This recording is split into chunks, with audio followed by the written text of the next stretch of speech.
Gravar? Tá. Tá gravando. Então, muito bom, Sara. Tá nas suas mãos. Vai lá. Bom, muito grata.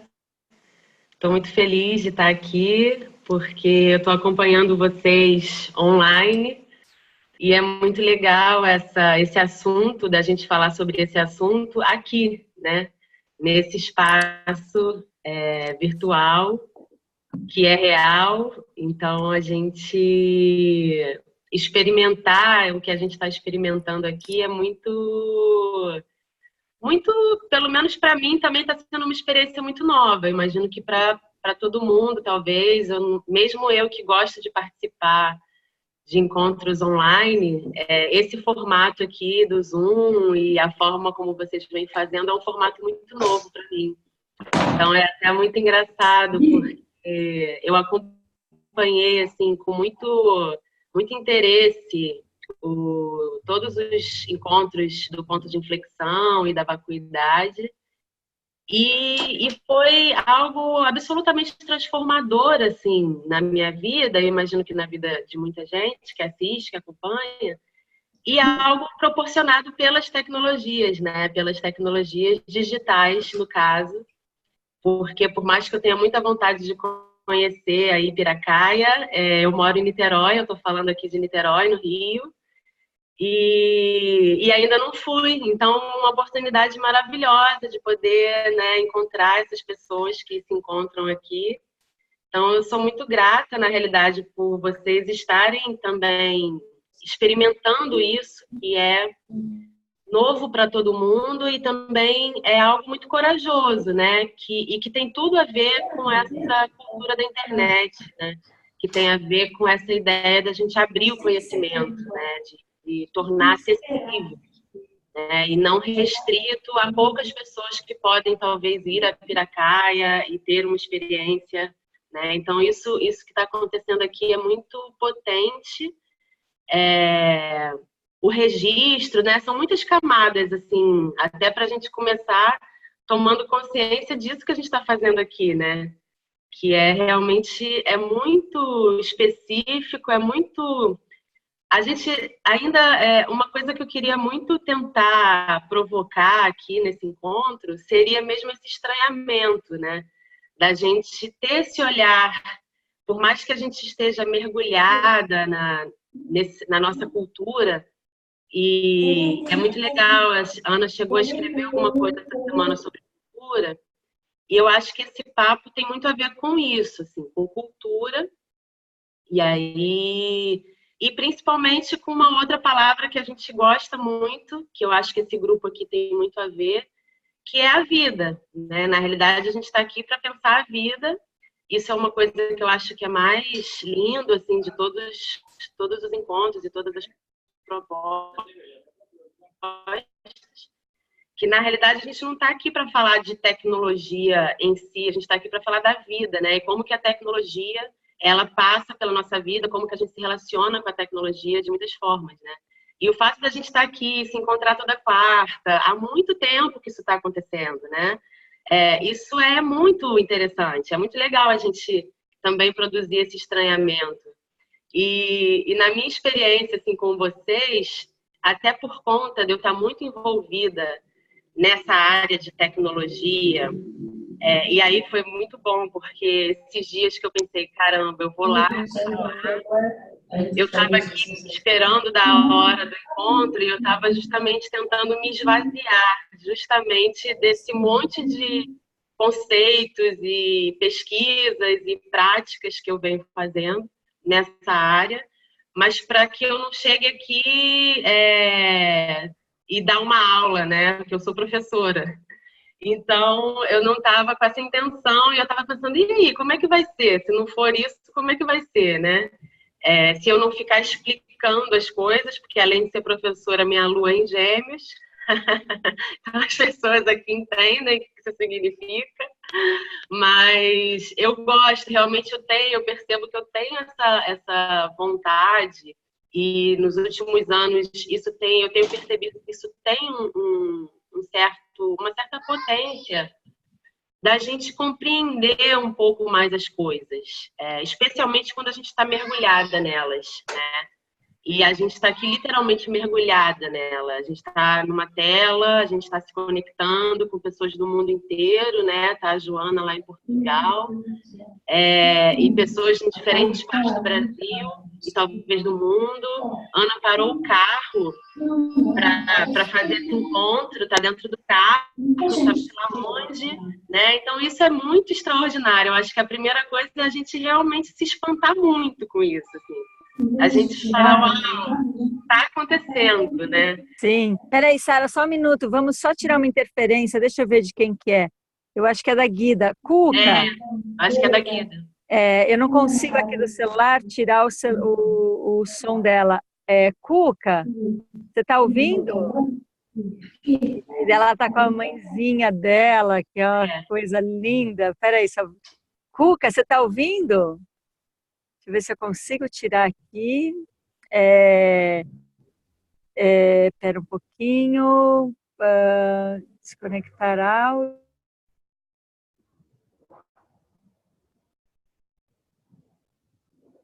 Cuca. Ela não tá.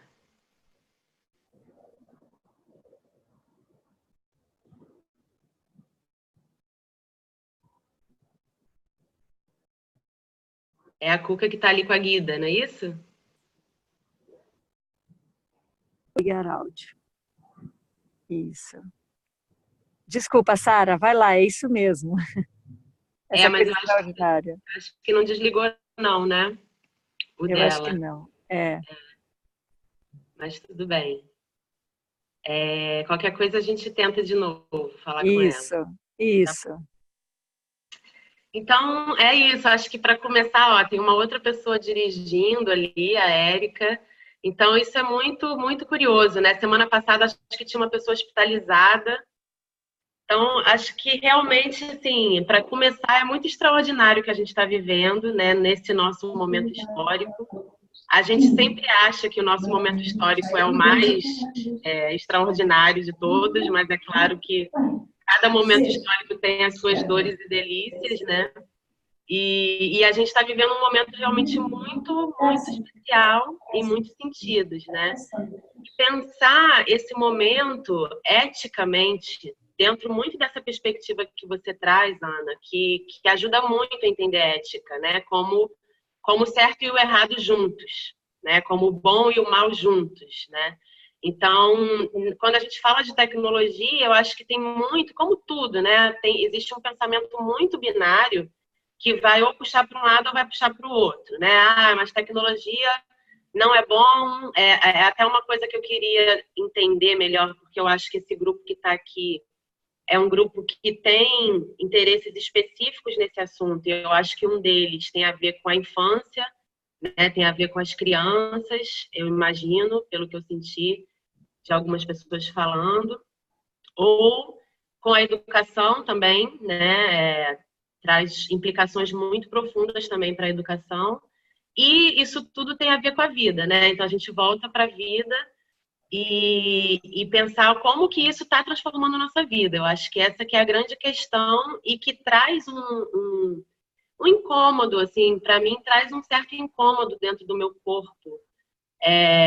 Sentir todas essas transformações acontecendo, às vezes dá uma certa angústia, assim, tantas novidades e uma certa pressão social de que você tem que estar acompanhando essas novidades, ou às vezes uma vontade de ir morar nas cavernas, assim, eu fico às vezes nessa polaridade. Eu trabalho com isso, mas eu assumo que eu poderia viver sem eletricidade.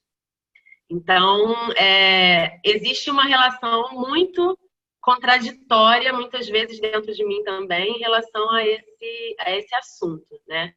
Então, a qualquer momento também, se alguém quiser colocar uma questão específica, é muito válido, mas com certeza, em algum momento, eu realmente queria escutar de fato o que vocês teriam de dúvidas, de alguma questão particular, alguma coisa assim. Se quiser falar agora, fica à vontade. Porque quer falar? Quer falar alguém? Achei que o Bruno ia querer falar. Eu quero falar. Fala. Assim, quando a Ana começou com o Entre Virtual, ela falou, a primeira coisa que ela falou foi: o virtual é real. E aquilo foi um choque para mim, assim, porque realmente a gente está aqui, né? Mas para mim nunca pareceu real. E eu não sei, ainda tô nesse processo de entender o virtual como real. Aí se você pudesse falar um pouco, ou a Ana, assim. Sim, porque você não acha que isso que está acontecendo agora não é real? Eu acho que perde a energia, não sei, eu sou muito sensitiva, eu sou muito sensível, então eu consigo sentir muitas coisas quando eu tô na presença de alguém, assim, ou de um lugar. Eu acho que algumas coisas se perdem. Por isso que eu não Mas achava não deixa de completamente. ser real, né? Talvez deixa de ser presencial, mas não deixa de ser real, porque isso tá. Aí a gente pode ir fundo e chegar naquele nível que a gente chega que a realidade não existe. Mas, assim, se a gente parar para pensar que isso está acontecendo, né? São 7h13 da noite do dia 21 de agosto, eu estou na minha casa, em Niterói, né? Isso está acontecendo. Então, isso é real. Eu estava aqui quando você falou naquele dia. Foi muito real para mim. Você tocou um tambor, a gente, sabe, a gente fechou os olhos, a gente respirou juntas, né? Então, assim, é nesse sentido que eu acho que o virtual, o que está acontecendo no virtual, nessa dimensão aqui que a gente está acontecendo mesmo, né? E aí, quando você fala, por exemplo, das sensações, existe, eu não sei como é que é isso para vocês, né? Mas no momento que a gente está na frente de uma tela, isso pode gerar muitas sensações, né? E gera, dependendo da onde você está navegando nesse universo infinito de informações, né? Então, até isso, eu acho que também dá para sentir, dependendo do nível da onde você está nesse universo infinito, né? Um oceano que a gente fala que é um oceano de informação, e a gente usa, inclusive, navegadores para conseguir navegar nesse oceano, né? Então, eu acho que é meio nesse sentido, assim, que o que está acontecendo, é real, mas ao mesmo tempo é virtual, e isso também provoca sensações, assim. Nesses vídeos todos que eu tenho assistido do Muda e tal, nossa, um turbilhão de sensações e de emoções e de várias coisas acontecendo através de vídeos. E a maior parte deles, eu não estive online presencial. Eu assisti em outro momento. E isso produziu muitas coisas dentro de mim. Muitas, muitas coisas que a gente pode dizer que são reais e pode dizer que também são virtuais, né? Eu acho que é por aí. Faz sentido para você? Se a Ana quiser complementar também. Faz, Bruna.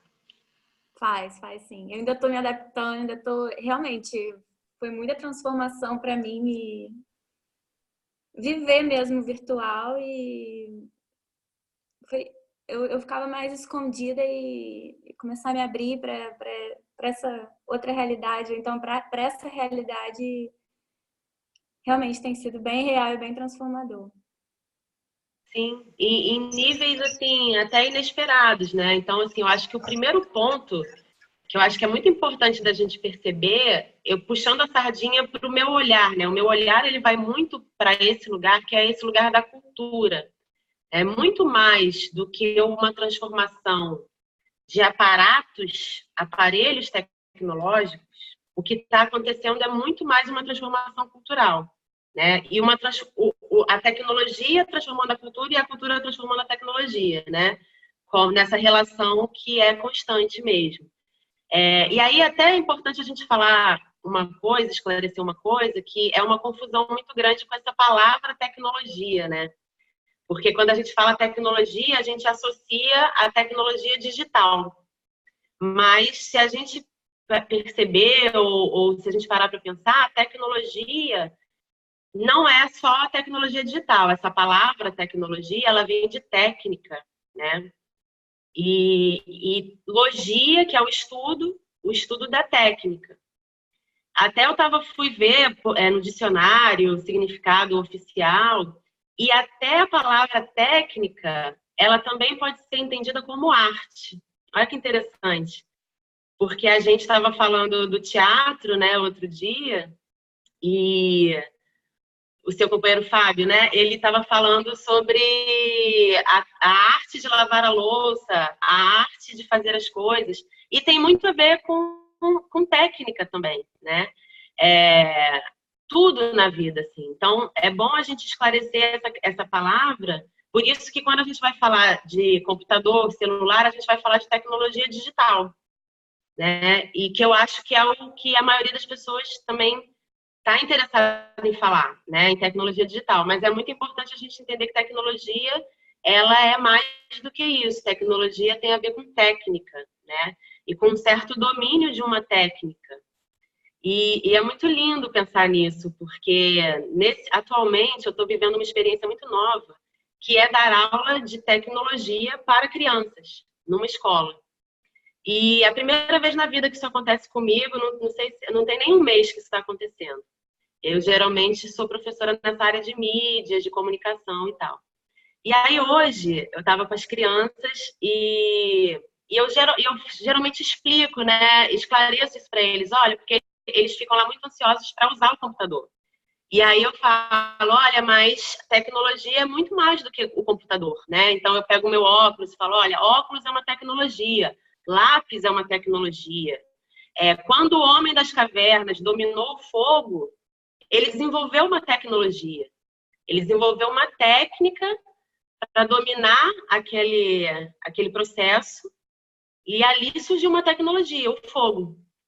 Né? Então, é muito legal a gente também dar milhares de passos atrás e perceber isso, né? E até na arte de lavar a louça, existe toda uma tecnologia. Eu estava lavando a louça pensando nisso, cada um desenvolve uma tecnologia para lavar a louça, né? A gente, às vezes, começa pelo copo, porque para não sujar a esponja, e depois passa para... Não tem, cada um tem um método, né? Uma técnica de fazer as coisas, e isso é tecnologia, né? Só que nesse mundo que a gente está vivendo, em que as tecnologias digitais estão tão presentes, a gente já associa a tecnologia digital, né? E muitas vezes acontecem confusões nesse ponto, por isso até que eu estou falando nisso, que principalmente na área da educação, as pessoas agora, tudo é tecnologia, e aí tecnologia é associada a uma outra palavra, que é uma palavra chamada inovação, né? Então, assim, eu também gosto muito de pegar as palavras, eu acho que uma das coisas que eu gosto até de estudar e de estar nessa área do conhecimento é pegar as palavras e eu tenho uma necessidade, assim, de dar uma lavada nelas com o sabão. E as palavras vão sendo usadas e vão sendo modificadas naturalmente, de acordo com o contexto histórico também, né, cultural. E as palavras vão se modificando, né? Então, uma palavra que está sendo muito usada é tecnologia, outra é essa ideia de inovação, como se usar tecnologias digitais fosse sinônimo de uma certa inovação, quando a gente percebe que não necessariamente, né? Só para resumir essa grande discussão, se a gente pensa isso numa escola, já que a gente aqui também tem interesse em pensar a educação, e a escolarização e a desescolarização, né? Se a gente pensa numa ideia de usar tecnologias digitais para melhorar o aprendizado, que realmente pode melhorar, é interessante, mas isso não necessariamente é garantia de nada, não é garantia de que isso vai realmente gerar mais aprendizagem e muito menos que isso é algo inovador. Pois a gente pode continuar fazendo a boa e velha educação de uma mão só, o que Paulo Freire chamava de educação bancária. A gente pode continuar com essa educação conteudista, só que ao invés de um quadro com giz, eu vou usar um quadro eletrônico. Né? Ao invés de um livro de papel, eu vou usar um tablet. E isso não muda nada, em princípio não muda nada, só mudou a tecnologia, né? Então, existem essas confusões assim, em torno desse frisson que se tornou a tecnologia, né? E aí, nesse sentido, é que eu acho que a gente pode pensar essa ideia de cultura, que a gente chama de cultura digital. No momento em que as tecnologias digitais entraram na nossa vida dessa forma, e aí todo mundo que está aqui, eu posso garantir que ela entrou, né? na nossa vida, como que isso afeta, o que que isso transforma, né? Se a gente, por esse meu olhar, essa minha forma de ver, eu acho que é por aí que dá para entender muitas coisas, em todas as áreas do conhecimento, porque tem pessoas de diferentes áreas querendo entender a tecnologia com objetivos diversos, mas ainda não percebeu essa sutileza que é muito além de uma técnica em si, muito além de você usar uma ferramenta, de você usar um programa, de você usar, né, que é o que isso está transformando, né, na humanidade, em termos de humanidade, né? E aí a gente pode pensar mil coisas, inclusive essa questão, quando a gente fala da internet, né? Aliás, eu ia contar uma coisa que eu acabei não contando, que eu estava com as crianças hoje, e aí falando sobre essa coisa do que é tecnologia, uma criança me perguntou assim, então o corpo é uma tecnologia? E eu achei incrível essa pergunta, porque eu nunca parei para pensar nisso, nunca ninguém me perguntou isso, né? E a gente ficou assim pensando, nosso corpo, se ele tem uma técnica, se ele domina uma técnica com algum... o corpo pode se tornar um instrumento, né? O corpo, pensando de várias formas, assim, fiquei pensando até na dança, no canto, várias formas que a gente pode usar. A técnica Alexander, que também foi uma coisa que me mexeu muito comigo, assim, de pensar essas técnicas que a gente pode utilizar no nosso corpo como tecnologias, né? Então, nesse sentido, o nosso corpo ele também pode ser uma tecnologia, né? Mas foi algo totalmente inédito, assim, proporcionado por uma pergunta infantil que eu nunca tinha pensado na vida. Então, até nesse sentido que é muito, muito mais interessante a gente pensar, né? O nosso corpo. E aí, o que acontece com o nosso corpo no momento que a gente tem um aparelhinho? E aí, nesse ponto, é meio assustador para quem vive em cidade grande. Eu acho que está vendo assim, as pessoas andando na rua, meio zumbi, todo mundo na frente dos seus aparelhinhos, e nos meios de transporte, está todo mundo ali olhando para os seus aparelhinhos. Às vezes essa cena me assusta, assim, nos transportes, né? Assim, quando você olha para o lado, está todo mundo olhando para o celular.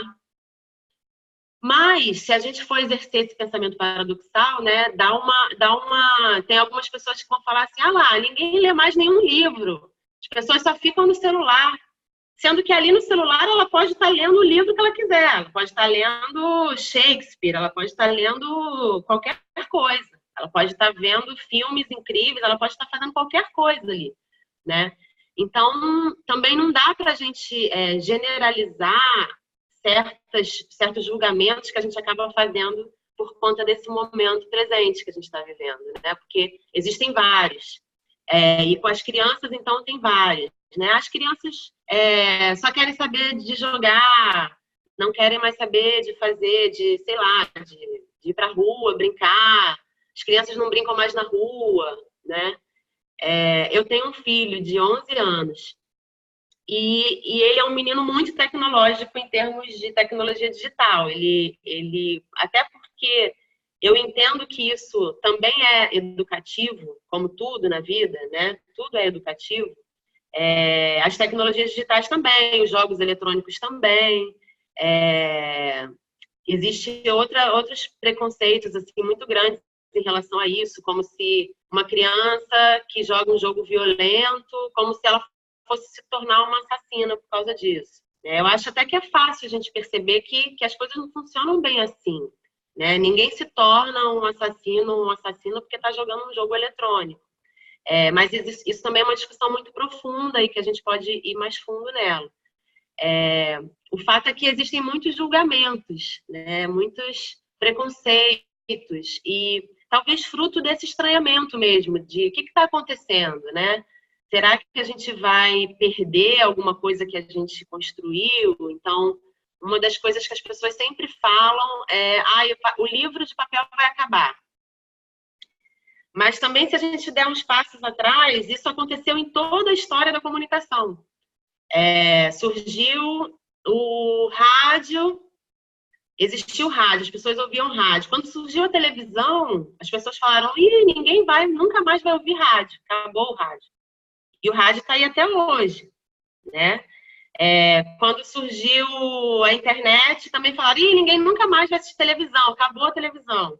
A televisão tá aí, o livro tá aí, o rádio tá aí, o cinema tá aí, a fotografia, que a gente estava falando de fotografia com a Joana, que até me deu essa sensação, Joana, até por conta disso, assim, por conta desse momento da fotografia digital, como eu cheguei a te perguntar, né? Existe ainda uma fotografia super analógica, em que as pessoas fazem questão de fazer a sua imagem, de projetar ali tanto tempo, de revelar aquilo num líquido específico, químico, numa sala escura. Assim como tem gente ainda fazendo imagens em pinhole, né? Aquelas caixas escuras e tal. Então, assim, não necessariamente uma tecnologia vai destruir a anterior, e essas coisas coabitam, né? Elas estão juntas, elas estão acontecendo juntas, inclusive na internet. Né? Não é por acaso que tem várias narrativas hoje em dia que mostram tecnologias antigas, né? Tá uma onda de narrativas dos anos 80, mostrando como é que era o Walkman, como é que eram algumas dessas mídias que, de fato, algumas crianças e jovens não conhecem. Eu já perguntei uma vez numa turma de ensino médio, eu falei, vocês sabem o que é um Walkman? E ninguém na turma sabia. Ninguém na turma sabia. Então, também tem uma outra coisa que eu acho que é muito legal. Talvez nós sejamos a última geração que conheceu um mundo sem internet. Porque as novas gerações, a internet, ela foi inventada nos anos 60, no final dos anos 60, mas ela se democratizou nos anos 90, né? Ela se tornou aberta para as pessoas nos anos 90. Então, tem várias pessoas que nasceram, que eu conheço, alunos e tal, que nasceram a partir de 2000, depois do ano 2000. Já nasceram num mundo conectado. Isso muda tudo. E, sinceramente, eu não sei. Eu não sei o que é ser criança hoje, ter acesso à internet. É uma coisa que eu não vivi. Então, eu como mãe, como educadora, eu tenho preocupações em relação a isso também. Eu tenho dúvidas, muitas dúvidas. E eu estou tentando aprender também como lidar. Inclusive, para mim, começando em mim, né? Será que eu estou o tempo todo também conectada, né? Acontece muito da gente proibir as crianças de usar, mas os adultos estão usando direto. Então, também os adultos meio isolados ali naquele mundo virtual, e enquanto tem uma criança ali pedindo atenção, querendo alguma coisa. Então, acho que tudo isso tem que começar em nós, né? Esse processo, que é um processo de reconstrução mesmo da humanidade, né? O que é isso? Como que a gente se relaciona com isso? Se isso vai potencializar a nossa vida, ou se a nossa vida está deixando de ser vivida, né? Se a gente está diminuindo a potência da vida por causa da tecnologia. Então, muitas vezes eu já me vi nesse lugar, assim. Eu saí do Facebook em 2014 e eu sinto que a minha vida aumentou em potência, inclusive em felicidade. Eu senti os meus níveis de felicidade aumentando.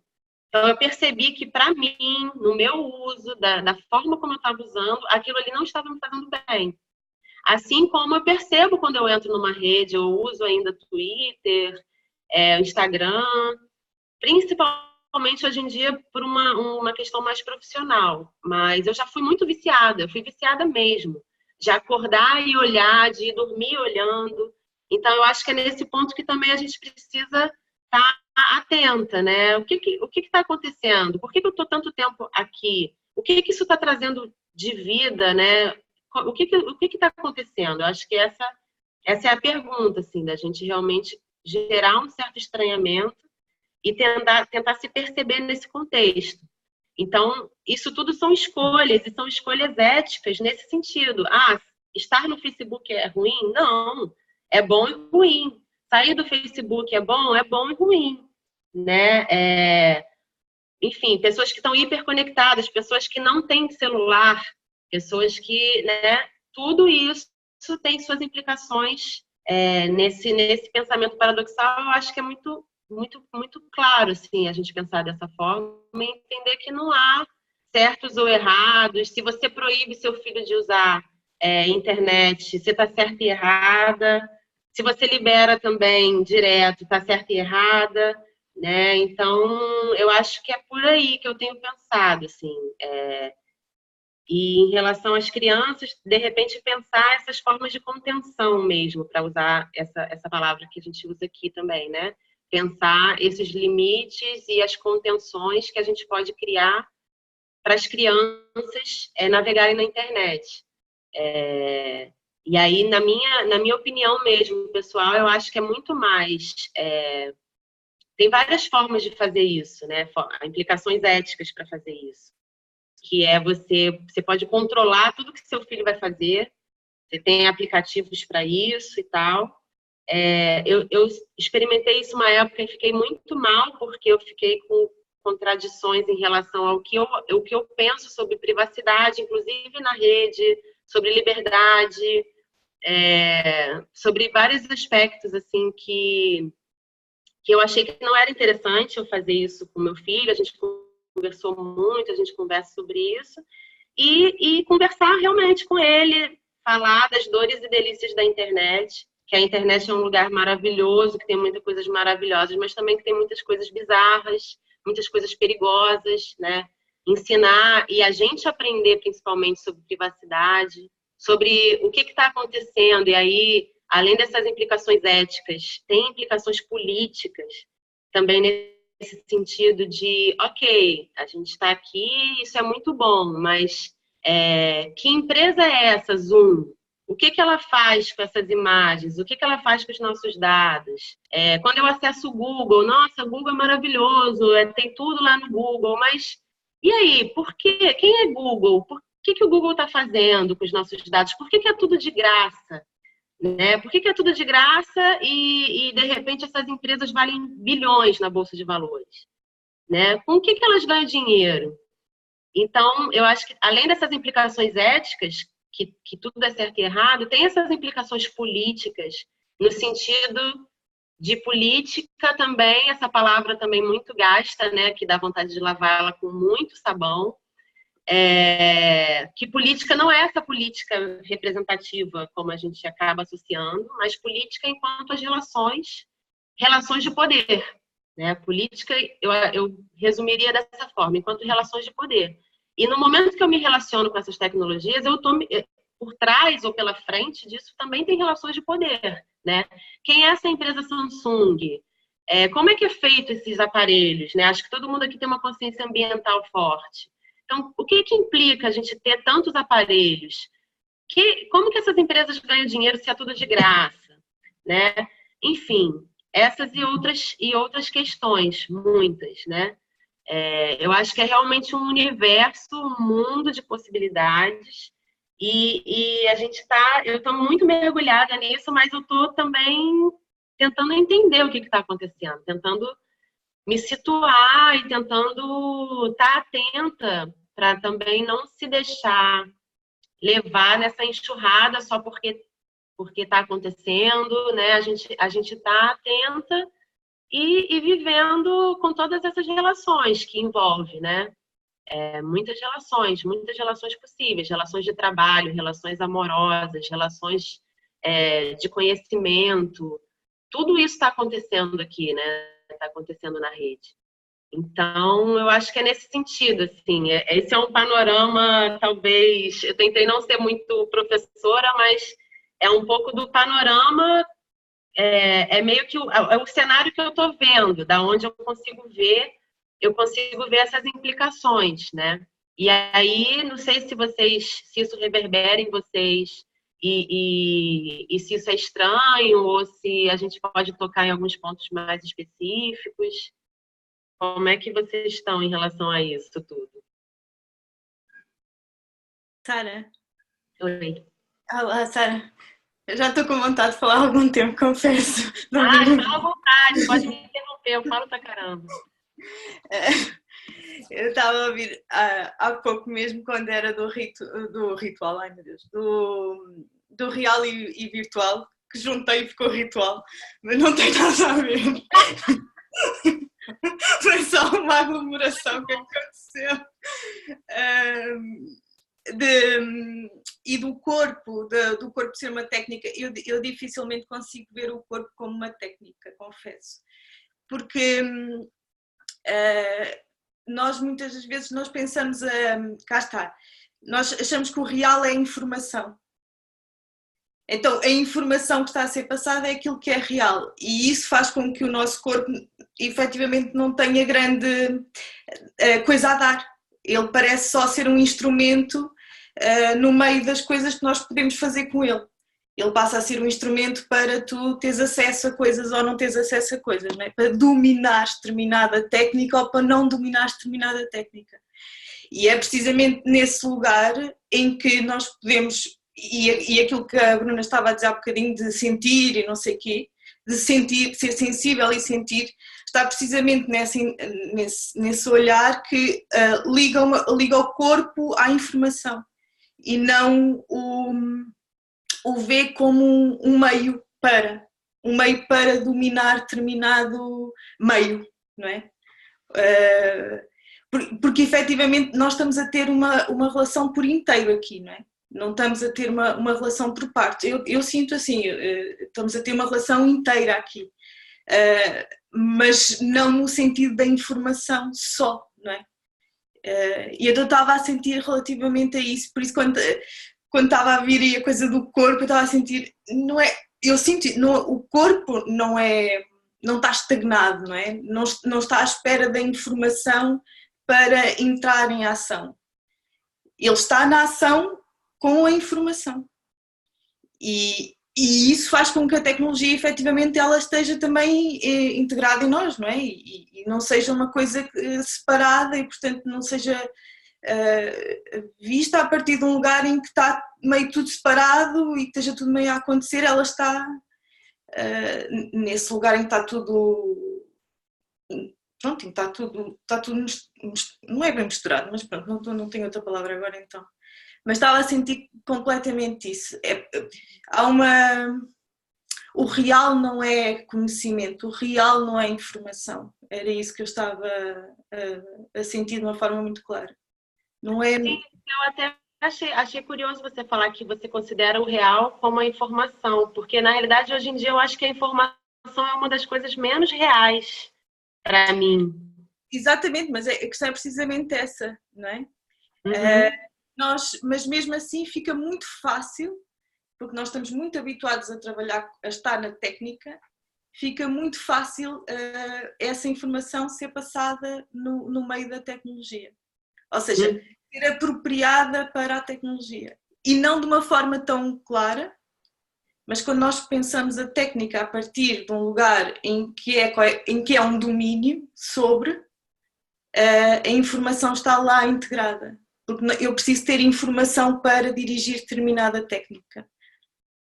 Nesse sentido. A informação no sentido de uma coisa que foi aprendida. Sim. E não numa coisa de dados, não é? Mas numa coisa que foi aprendida. Sim. E o corpo tem mais do que algo que foi aprendido. Então, nesse sentido, é que o corpo não é uma técnica para mim. O corpo não pode ser visto como uma técnica, porque isso, na verdade, para mim é nós olharmos para a possibilidade da inteligência artificial e achar que isso é o que nós... Ou seja, em certo sentido é dizer, ok, inteligência artificial ou nós não faz diferença nenhuma. E não é bem assim, faz toda a diferença. Precisamente porque o corpo está vivo. Senão, efetivamente, inteligência artificial ou nós era um bocado indiferente. Mas é porque o corpo está realmente vivo que numa coisa não pode ser a outra, não é a mesma coisa. Por isso é que, pronto, era o que eu estava a sentir, eu queria partilhar para ver o que é que se... Sim, eu acho que em cima disso que a Joana falou, só para... tem uma questão que a gente acho que está... a gente, como uma maneira geral do ser humano viver, porque a tecnologia a digital, que é maravilhosa, porque abre todas essas possibilidades, ela revela, como todas as outras coisas maravilhosas, onde o ser humano está. Então, você também pode dizer que a agricultura é maravilhosa, e aí você vê o ser humano envenenando a agricultura e comendo. Então, a coisa em si não é o problema. Aonde está o ser humano se relacionando com tudo isso é que é revelador e, às vezes, um pouco assustador. Então, quando a gente vê que o ser humano está querendo se igualar, se comparar à tecnologia, ou virar um ser de tecnologia, é claro que ele vai ficar aquém, porque a tecnologia ela tem certas qualidades e condições que o ser humano nunca vai ter. E o ser humano tem qualidades e condições que a tecnologia nunca vai ter. A questão é que a gente precisa dessa diferenciação. Mas o ponto para mim, assim, eu estou adorando te ouvir, Sara, porque me faz realmente me abrir e relaxar algumas coisas, mas o ponto a revelação de como o ser humano ele está completamente viciado em distração. E como a tecnologia digital ela te traz assim uma condição de distração fenomenal, assim, impressionante, eu vejo esse lugar, para mim é tão grave quanto pôr veneno na comida. Eu vejo esse é um alimento envenenado, mas não por ele em si, mas por essa busca do ser humano se distrair. Então ele usa a tecnologia com bastante distração, e uma distração que emburrece, a ponto de... uma vez eu lembro de ter comentado com uma pessoa muito inteligente, vou revelar, essa pessoa muito inteligente é meu pai, que ele divide no grupo da família uma informação. E aí eu volto para ele e falo, pai, essa informação não é real, e ela é nociva. E ele fala, bom, me passaram, acho que a gente tem a obrigação de passar para frente, depois cada um vê o que faz. Quer dizer, é uma pessoa inteligente falando isso, né? E vivida já, com seus quase 80 anos. Então, nesse sentido, parece que deu uma... eu acho que é grave a situação da tecnologia digital, porém o problema não é ela e muito menos querer eliminar essa maravilha, né? Exato, exatamente. Essa questão que a gente está vivendo da distração por isso mesmo que eu até comentei isso, assim, dos usos, né? Eu percebi isso em mim. Nossa, e todo mundo percebe isso. Quando a gente está aqui, está passando lá com o dedinho, né? A timeline, quando você vê, passou 30 minutos, passou 1 hora, você não viu nada acontecer, né? E realmente, é a questão das fake news, né? Por isso que quando a Joana falou que a informação era o real, hoje em dia isso está... Tanto que hoje em dia a gente está usando um termo para dizer dessa nossa época, que é a pós-verdade. A gente estaria vivendo a pós-verdade, ou seja, a gente está num nível que a gente já não sabe mais o que é mentira ou o que é verdade. E aí é muito louco isso, porque justamente nesse ponto eu acho que tem um valor a gente trabalhar isso dentro de espaços educativos, assim, da gente realmente, o que a gente está trabalhando, até tem um nome que se usa hoje em dia, que são os letramentos digitais. A gente está tendo que fazer uma alfabetização em relação ao que está acontecendo, justamente para a gente entender. Isso que o seu pai fez é muito comum, né, na terceira idade, né? Eu tenho um avô que está usando, meus pais também, como que as diferentes idades também usam, né? E com a terceira idade isso é muito forte, assim, de não conseguir fazer essa leitura do que é real, do que não é, porque isso é criado de uma forma que parece real. Às vezes colocam até o nome de alguém com um título, professor da Universidade Federal, não sei o quê, pode ser completamente mentiroso. E se você pesquisar rapidamente, você encontra, porque hoje em dia tem também um esforço muito grande de checagem de fatos, para poder desmentir essas notícias falsas o tempo todo, né? Mas realmente as pessoas, nessa mudança cultural, eu acho que as pessoas ainda não ainda não se acostumaram com isso, que é um movimento que tem que ser feito. Pô, eu recebi uma informação, eu vou repassar essa informação, eu vou checar, o que eu vou fazer com essa informação, né? E realmente isso é um grande problema, assim como, até por falar em agrotóxico, eu estava vendo essa semana, eu vi um vídeo incrível da Agência Pública, que é uma agência de jornalismo investigativo, muito interessante, e aí tinha um vídeo incrível mostrando as implicações dos agrotóxicos na vida das pessoas, e citando fontes, e citando dados, né? Eu gosto dessas coisas bem claras e bem com informações confiáveis, que você consegue confiar naquela informação, você vê que ela foi produzida de forma cuidadosa. E assim que acabou esse vídeo, veio uma sugestão de um vídeo que o título era Agrotóxicos Salvam Vidas. E era, inclusive, desse movimento Brasil Livre. E eu me dei o trabalho de assistir, porque tem certas coisas assim que eu realmente tenho me poupado, porque me faz mal mesmo, assim, no meu corpo, ouvir pessoas falando coisas que são mentirosas e, no entanto, as pessoas continuam falando como se fossem verdades, né? E a gente está passando por isso demais. A nossa política se tornou isso, né? A nossa política representativa se tornou um jogo de fake news e um jogo, inclusive, jogado por robôs, o que é mais assustador, né? Os famosos bots, que são esses perfis falsos, alimentados, movimentados por robôs, que espalham qualquer situação, qualquer informação que eles querem fazer bombar na internet, que faz parecer que está todo mundo falando sobre isso, eles fazem isso em um segundo, né? Com robôs. E, em todos os espectros ideológicos, né? Em toda a polarização ideológica que a gente está vivendo, nesses dois lados da polarização se joga esse jogo, né? Então, realmente, a gente chegou num ponto muito perigoso mesmo, e que essas coisas estão todas conectadas, inclusive, né? O agronegócio com, enfim, esses grandes empresários, com esse uso da tecnologia digital de forma muito maliciosa.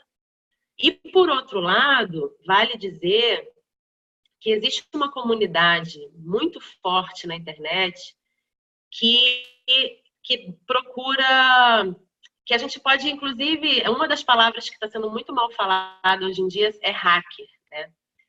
Mas a palavra hacker e a comunidade hacker é uma comunidade muito importante, fundamental, assim, para a cultura digital. Não sei se todo mundo está ciente disso, porque até bem pouco tempo a palavra hacker estava até na moda, estava ficando na moda, as pessoas falando, vamos hackear a educação, vamos hackear a sociedade. Eu não sei se vocês estavam percebendo isso, mas estava, assim, super na moda. E até por conta desse escândalo recente da Vaza Jato, em que hackers invadiram telefones e pegaram algumas informações, roubaram informações. Por conta disso, a palavra hacker voltou a ser muito criminalizada, né? Mas é muito importante a gente entender o que é um hacker, né? O hacker tem a ver com você dominar muito um sistema, um processo, qualquer que seja. Pode ser uma receita de bolo. Eu adoro dar esse exemplo porque ele deixa mais claro o que é um hacker, né? Você domina tanto uma receita de bolo que você começa a transformá-la, você começa a fazer modificações nela. Eu não tenho esse ingrediente, eu vou usar o outro que eu tenho, e no final você consegue fazer um bolo, né? Então, você hackeou aquela receita. A gente pode brincar e usar essa palavra dessas formas, né? Que tem a ver com você dominar tanto uma coisa que você é capaz de transformá-la. E foram os hackers, os chamados hackers. Quando a gente fala que uma pessoa usa esse conhecimento para fazer algo criminoso nem é a palavra, mas malicioso, né? Uma pessoa invadiu o seu sistema para poder roubar o seu dinheiro. A gente chama essa pessoa de cracker. A gente diferencia hacker de cracker. O cracker é uma pessoa que vai usar esse conhecimento hacker de forma maliciosa. Mas um hacker, não. Então, por isso que a palavra hacker estava na moda, porque as pessoas perceberam que, na realidade, o hackear tem muito a ver com a inovação. a inovação que todo mundo fala, que todo mundo quer, essa inovação, da onde que ela vem? Ela vem de uma ideia de liberdade muito grande e uma ideia também de uma palavra, duas palavras que também precisam ser lavadas com sabão, né? Liberdade e autonomia, que tem muito a ver com a ideia da cultura hacker, né? E do acesso. Então, no momento que a gente vem aqui, Ana vem, abre os processos que ela vem desenvolvendo há anos, ela abre esse processo e coloca ele aqui aberto para todo mundo questionar, para todo mundo poder testar e questionar. Isso é hacker, isso tem a ver com a cultura hacker, que é você tornar acessível o seu conhecimento, os seus processos para quem quiser. Isso tem que estar bem no fundamento da cultura hacker. E é por isso que também o que está acontecendo na internet hoje é muito perigoso em relação a essas grandes corporações que estão loteando a internet, né? Porque a net, essa rede, né, ou a web, que é uma teia, que a gente pode visualizar essa teia de aranha, uma rede de pesca, que são esses nós conectados por laços, né? Essa imagem da internet, essa imagem, ela inclusive é uma das imagens que transformou as nossas relações, porque uma rede, ela é horizontal, né? Não tem uma hierarquia numa rede de pesca, numa teia de aranha, você não vê um ponto mais alto que o outro, né? Então existe uma horizontalidade ali, uma distribuição também, não tem necessariamente, existem redes centralizadas, mas em geral a rede é descentralizada. A rede é participativa, é colaborativa. Isso também está na essência da rede da internet. Por isso que também a gente hoje se acostumou, a gente quer colaborar, a gente quer participar. Existe toda uma economia colaborativa hoje, né? Graças a essa mudança também de perspectiva das coisas, né? Então, é importante também a gente resgatar essa ideia da cultura hacker, porque o que eu ia falar, que é uma coisa que também dá um certo contraponto, é que existe essa comunidade forte, que a gente pode chamar de comunidade hacker, ou se a gente não quiser usar essa palavra, porque tem medo de usar essa palavra, a gente pode usar outras palavras, mas que é a comunidade do software livre, que eu não sei se vocês estão ligadas. Então, assim, existe um grande número de pessoas no mundo inteiro colaborando de forma gratuita, geralmente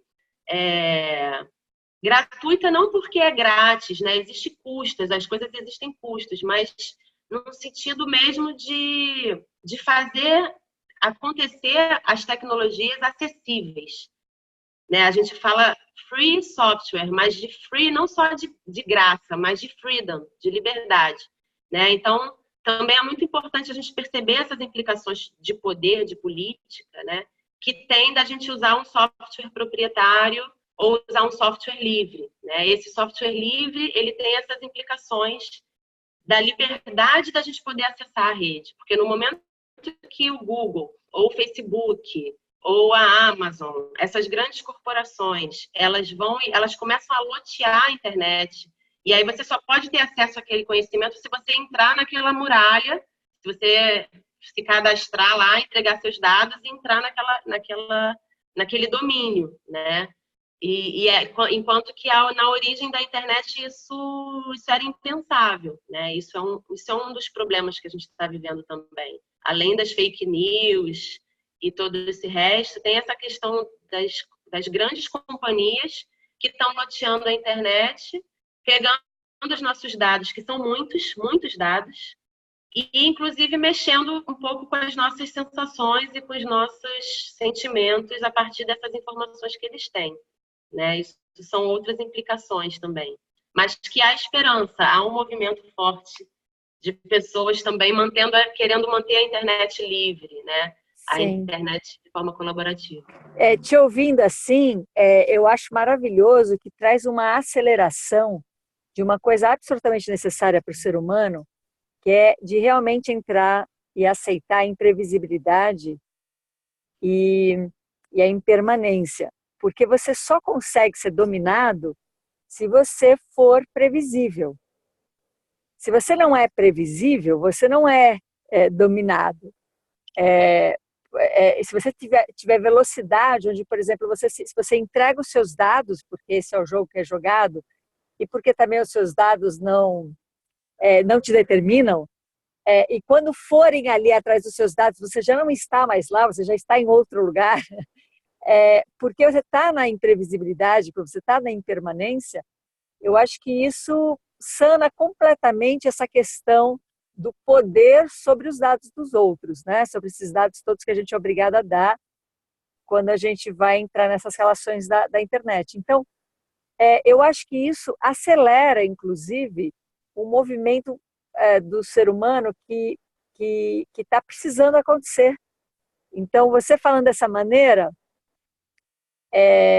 eu acho que sim, é sofrido para muitas pessoas, porque se eu estou ali na permanência, se eu estou na previsibilidade, vão começar a me jogar um monte de informações que eu vou achar desde sincrônico, nossa, pensei isso e apareceu no meu celular aquilo, então eu fico dominado, né? Eu vou comprar e eu vou adquirir aquilo porque pareceu muito sincrônico, e na verdade é só porque você olhou para um lugar e parece que alguém captou o seu olhar e o seu sorriso, né? Uhum. Então, desde a gente sofrer porque acaba sendo capturado, até realmente ser dominado, você começar a pensar porque alguém colocou aquele pensamento em você. Mas o ser humano não funciona assim. O ser humano não é previsível, ele não precisa pensar um pensamento que é colocado nele. Ele precisa, ele é criador do próprio pensamento.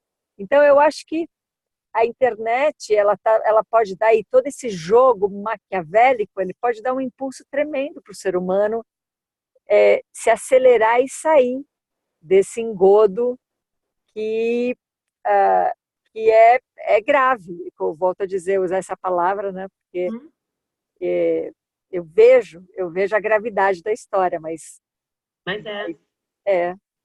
não, maravilhoso, Sara. Assim, eu acho que essa é uma conversa que pode render tantas coisas e pode se desdobrar em tantas possibilidades, porque é muito real na vida da gente.